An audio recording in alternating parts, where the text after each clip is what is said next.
দোয়াটি একবার পড়েন, আল্লাহ তাআলা আপনার 90 বছরের গুনাহ মাফ করে দেবেন ইনশাআল্লাহ। আপনার 90 বছরের গুনাহ মাফ হয়ে যাবে যদি মাত্র এই দোয়াটি যদি একবার পড়তে পারেন। আপনার ভাগ্য খুলে যাবে, রিজিকে বরকত আসবে, মনের ন্যাক আশা পূরণ হবে, আল্লাহ আপনার সব দোয়া কবুল করে দিবেন। সুবহানাল্লাহি ওয়া বিহামদি।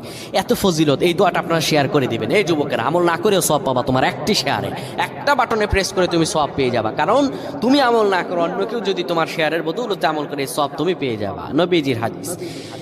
আমার ভাইয়েরা, আল্লাহর কাছে দোয়া করা, আল্লাহর কাছে দোয়া চাওয়া, এটি হলো মুমিনদের কাজ। আমার আল্লাহ বান্দাকে বলেন, বান্দারে উদউনি আস্তাজিব লাকুম, আমার কাছে চাও, আমার কাছে চাইলে আমি আল্লাহ তোমাকে দিয়ে দিব।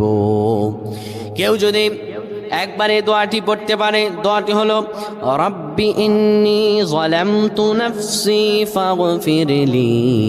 কেউ যদি এই দোয়াটা একবার পড়তে পারে, আমার আল্লাহ তাআলা তার 90 দোয়াটি একবার